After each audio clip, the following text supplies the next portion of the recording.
राजा मजमा हटवा लागेल ना? नाही मजमा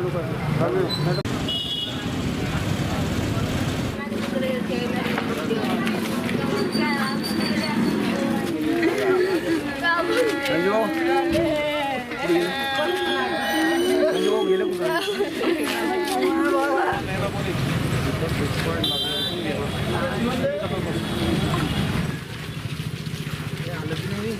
माझ्याकडे कॅमेरा नक्की तुम्ही एवढे करत आम्हाला न्याय मिळाला पाहिजे. हा एक मुद्दा मांडत होते कलेक्टर साहेब.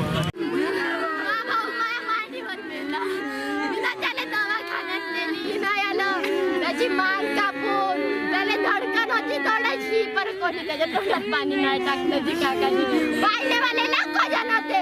पण एकाच्या मनात इन्सानियत नावाची चीज नव्हती. साली इन्सानियत मेली होती का काय मेली होती का त्यावेळी तिकून त्या चौकापासून इकडे येत मारलं त्याला तिथे इथं नड्डी कापली. त्या साजन राजन त्या जमीरनं त्या बाईनं त्या बाईच्या नवऱ्यानं त्या ममतीच्या नवऱ्यानं त्याला सुनील वानखेडे यांनी नाही ना मुंडी कापून मारून टाकले ना परून गेले ना का म्हणते मरू दे चालले मरते तर म्हणते हे असंच केलं म्हणते मेलं तर मरू दे म्हणते मेले एवढे जण मारून पराले.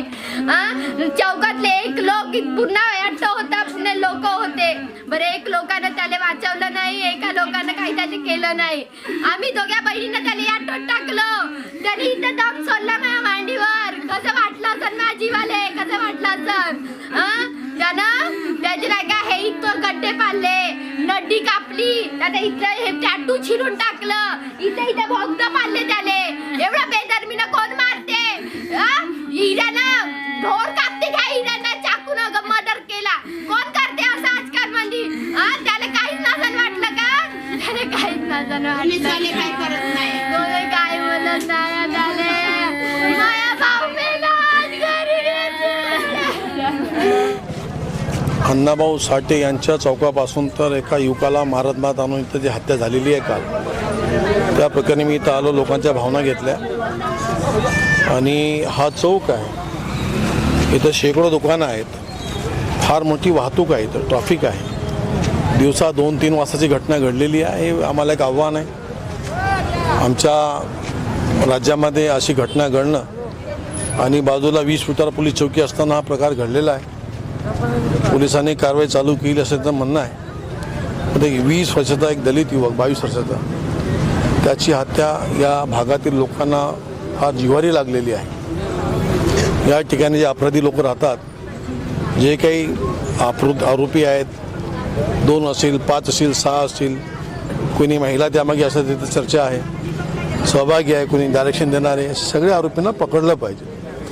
दुसऱ्यांदा हा प्रकार घडला नाही पाहिजे काळजी पोलिसांनी घेतली पाहिजे. CCTV कॅमेरा असताना त्याचे फुटेज घेण्यात आलेले नाही हे दुर्दैवी बाब आहे. चौकी बंद होती अनेक जण सांगतात देखाव्याकरता चौकी नको तिथं बंदोबस्त असला पाहिजे. सर्वात आश्चर्य असं की इथं सकाळपासून बंदोबस्त नाही आहे. आजही चौकी उघडलेली नाही आहे. म्हणून मी पोलीस अधिकाऱ्यांना सूचना केल्या आहेत तिथं बंदोबस्त असला पाहिजे चौकी उघडली राहिली पाहिजे कॅमेरे लागले पाहिजे. जे अवैध कारोबार करतात जे अवैध मांस मटण विकतात कत्तलखान्यासारखं इथं व्यापार चालतो म्हणून ते सगळे धंदेही बंद केले पाहिजे. कोणाच्या घरात हत्यार आहे शस्त्र आहे त्याची तपासणी झाली पाहिजे. चंद्रपूर शहरामध्ये एवढा मोठा अपराध व्हावा ही फार मोठी घटना आहे. काल जी घटना घडलेली आहे ज्याच्यामध्ये अक्षय मून याचा निर्गुणपणे खून झालेला आहे त्या खुनासंदर्भात अक्षयच्या बहिणीच्या तक्रारीवरून पोलीस स्टेशन येथे कलम 302 34 भादवी आणि इतर कलमान्वये गुन्हा नोंद करण्यात आलेला आहे. त्यातील एक आरोपी जो आहे साजन डोंगरे यास आम्ही कालच अटक केलेली आहे. त्या व्यतिरिक्त उर्वरित आरोपींचे शोधकामी 2 पथक तयार केलेले असून एक पथक API रांगडाले आणि एक पथक PSI कोडापे यांच्या मार्गदर्शनाखाली उर्वरित आरोपींचा शोध घेण्यासाठी फिरत आहे. त्याचप्रमाणे इतर जे पुरावे आणि साक्षीदार आहेत ज्यांना कोणाला ही घटना माहिती आहे त्यांचे बयान सविस्तरपणे नोंदवणे सुरू आहे आणि तपास एकदम बारकाईने सुरू आहे. तपास करण्यासाठी एक विशेष पथक गठीत करण्यात आलेलं आहे, ज्याचं नेतृत्व जे आहे PSI कोरडे, मानकर, सचिन आणि महिला कर्मचारी असं पथक तयार करून त्यांच्याकडे हा तपास देण्यात आलेला आहे. तपास सविस्तर आणि बारकाईने करून यातील आरोपींना निश्चितच शिक्षा होईल अशा दृष्टीने आमचे प्रयत्न सुरू आहेत.